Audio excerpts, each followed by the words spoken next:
Hello, and welcome to the Jurassic Cast. This podcast is about all things dinosaurs. My name is Dunn, and I'll be your host for this podcast. Every episode will be about different dinosaur media, whether it'll be new discoveries, video games, movies, or the dinosaurs themselves. I'm a huge dinosaur nerd, and I have been my whole life. And with the hype of Jurassic World Dominion on the rise, I figured to get on that hype train and talk dinosaurs. I will break down these episodes into 3 parts. These parts will be Dinosaur of the Day, movie news and video game news, and finally, paleontological discoveries, if there is any. Anyways, on to Dinosaur of the Day.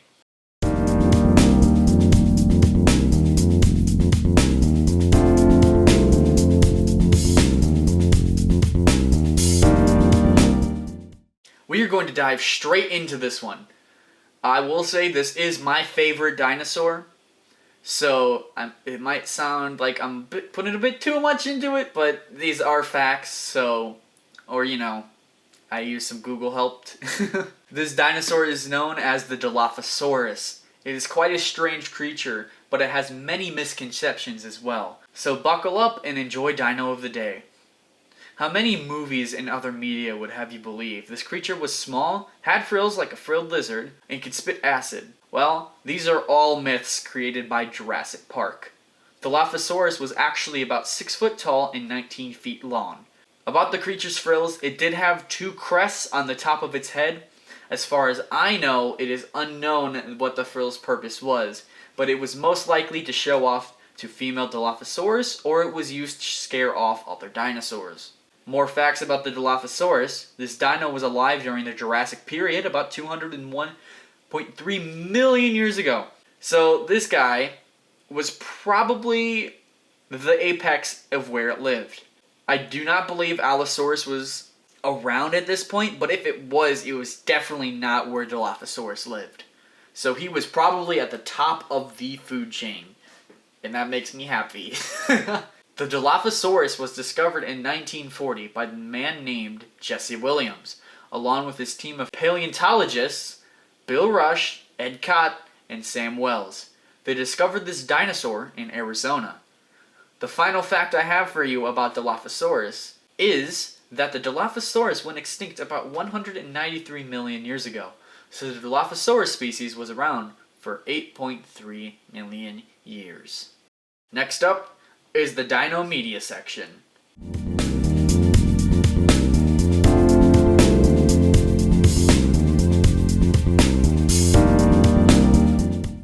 Since this is the first episode, I will explain this section first. As I said in the intro, this is where movie, TV shows, video games, and fun events happening in either the Jurassic community or the Dino community as a whole. First things first, the video game Jurassic World Evolution was thought to be done with DLC for the game, but on the official Jurassic World Evolution Twitter page, a user named KNinja commented on one of their posts asking, question, what plans do you have for the game this year? In which the Jurassic World Evolution page responded, Hi KNinja, we're working on something new, and we have more news to share about it later in the year. This is pretty big news. We all thought that they were done with Jurassic World Evolution, but I guess not. So that means we probably aren't going to get that next game until a little bit later than when we thought. So it might be maybe a month or 2 after Dominion comes out, because they are currently still working on Jurassic World Evolution. Now, I'm honestly not going to expect too much. I feel like some people are going to get a bit too hyped for this, thinking it's going to be aquatic DLC. But really, it could just be more stuff for hybrids or just another carnivore pack. But it is new content, so that is something to look forward to in the future. In other news, Jurassic Outpost has teamed up with Target and Mattel, bringing us the Target exclusive collectibles Beyond the Gates. So far, we have only seen 2 of these figures, one a Velociraptor and the other a Pteranodon. Personally, I'm not a huge toy collector, I'm more of a pop figure collector, so I will most likely not be picking these up. Unless they are like one of the best statues you can have to just like sit on your desk and look cool. If they don't do that, if they're just a toy, I'm not going to pick them up.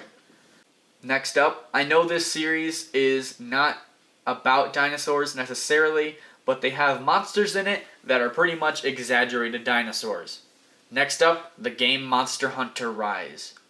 The game was given an amazing trailer in the most recent Nintendo Direct, showing off the new game's mechanic, the Rampage quests, as well as showing off new monsters, maps, and armor. So with the Rampage quests, you will pretty much be fighting a horde of monsters at the same time. So what that means is you can fight an assortment of random monsters, whether it'll be something like 6 Devil Joes, or it could be 5 Great Jagresses. It's completely random for what we've seen so far, and that is very much something I'm looking forward to, because that just straight up brings the replay value of this game way up there. Because they're all fighting you at the same time, and that is huge.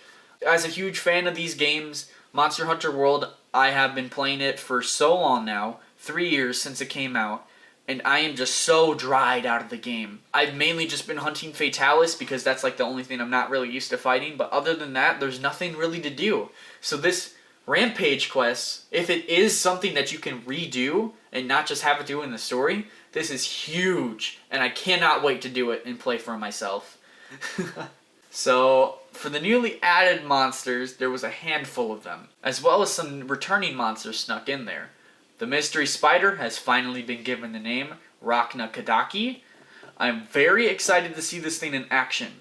I'm a very big fan of the monster Nursilla, and I'm excited to see what they do with Rachna. For returning monsters, Basarios, Volvidon, and Rajane are making their return in Rise.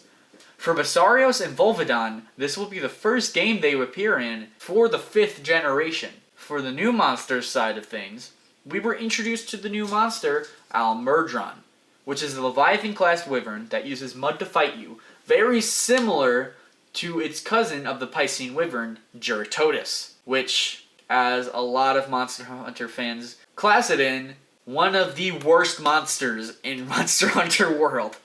My god, his fight is so boring. It's just, there's nothing unique about him, other than the fact that he's a fish that has mud on him and he goes in a swamp. So I can very much already tell you that Almurdron is going to be a much more enjoyable fight than Juratotus. This game is looking really good so far. As a fan of the Monster Hunter series, I will be pre-ordering this game and playing it day one. As well as, I hope a lot of you do this as well. This is a very underrated game series. It needs a lot more attention. It is super fun, and it's just it's even more enjoyable when you play with friends. I'm very passionate about the series, and I will defend it with my life. If you plan on watching Jurassic World Camp Cretaceous, or don't want much spoiled for you in Season 3, I'd recommend skipping this part. So the big mystery at the end of Season 2, there was a room under the name E750. It had some dinosaur in a cryostasis kind of chamber, hidden away underground. Apparently, somebody on Twitter has leaked the name of this creature, and it is in fact a hybrid. It will be dubbed the Scorpius Rex. This was revealed on the Twitter account of someone named Luca. If you want to check out the post, it might have been deleted, but the @ is Luca2951. Now, with a name like Scorpius Rex, what could we expect from that? Well, in Jurassic World, when we were introduced to the Indominus Rex, it was confirmed to have DNA not just from dinosaurs, but modern animals as well. It had cuttlefish, tree frog, and pit viper as the main ones that they showed off, but it also has been confirmed to have many unidentified modern animals as well. I think it would be very interesting if this dinosaur was, or I should say hybrid, was actually just T-Rex mixed with modern animals. But I might be looking a bit too far into that, and could very well just be the Pulmonoscorpius and the Indominus Rex mixed together, which I just found out while making this that it isn't called the Plumoscorpius.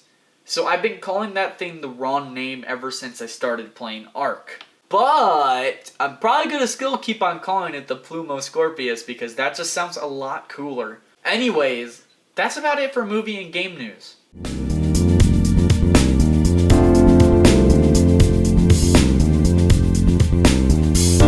Unfortunately, I haven't seen anything new about fossil discoveries as of recent, so I am going to have to wrap it up here.